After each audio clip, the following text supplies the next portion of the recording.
Welcome to Forbes in Victoria Square. It's going to be my pleasure to show you around our town and also share a few stories with you about our fascinating history and folklore. We are on Wiradjuri land, and I respectfully acknowledge the traditional custodians of the land we are on and pay respect to the elders, past, present and emerging. So let's take a couple of minutes and I'll share a few tales about our beautiful park with you. It was in 1874 that part of the town reserve was dedicated as the Forbes Square, and in 1879 it became Victoria Square. Over time, this area has been for the enjoyment of the people of Forbes. The sounds of the park have ranged from horses to heavy vehicles and performances to protests. It has been the hub of Forbes. Even in those long-gone days there were rules and regulations, and if you were here in 1905, there are a couple of things you would not be allowed to do. Department of Land, Sydney, 11th of March 1905. Bylaws for the management of Victoria Park, Forbes. No person shall injure or destroy any dam, well, fountain, tap, pipe or reservoir, or any other property in or upon the park, or shall wash therein any clothes or himself, or any person or animal, or in any way pollute the water in any such dam, well, fountain or reservoir. So please don't bathe in the fountain. You will notice the very square, formal, Victorian layout of the park, except for the path that goes from the courthouse to the Vandenberg Hotel, which is off square. This path was put in by the enterprising proprietor of the then courthouse hotel, Levi Vandenberg, who drew a lot of his customers from the courthouse.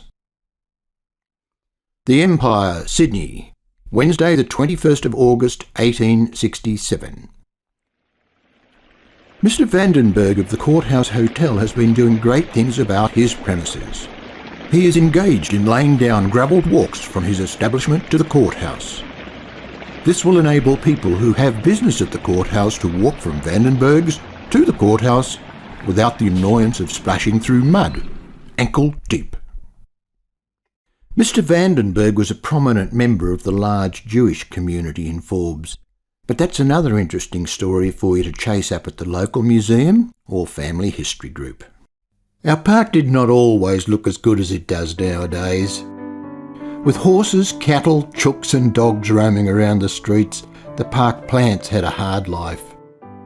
A fence was erected around both the park perimeter and the fountain to try and keep all the livestock out, but from reports of the time it did not seem to work very well.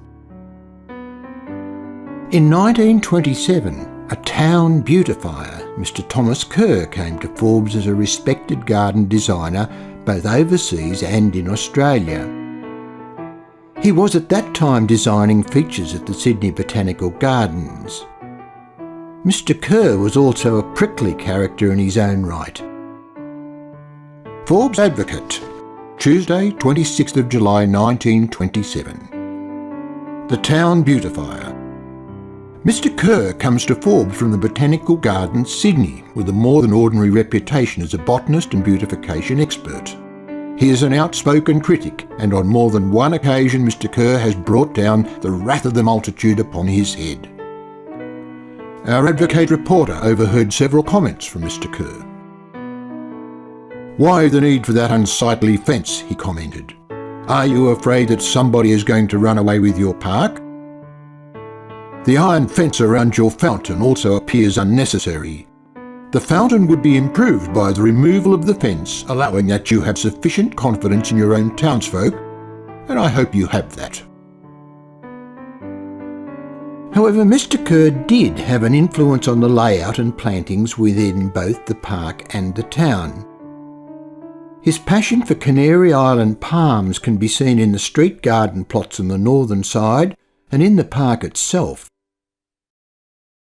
The centerpiece of the park, our magnificent fountain, was given to the people of Forbes in 1891 by then Mayor William Thomas in conjunction with the opening of the town hall. Mr. Thomas was a wealthy businessman and landholder in the area. Sydney Mail and New South Wales Advertiser, Saturday, 28th of November 1891. The Fountain in Victoria Square.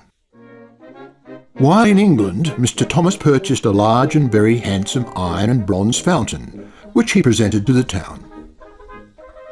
The cost when erected exceeded £300. At 2:30 the formal presentation was made by the Mayor, and the Mayoress, Mrs. Thomas, turned on the water and declared the fountain open. The Mayoress then gave a picnic to about 1,000 children in the square. The refreshments were so abundant and varied as to make anxious mothers look upon them with dread of consequences.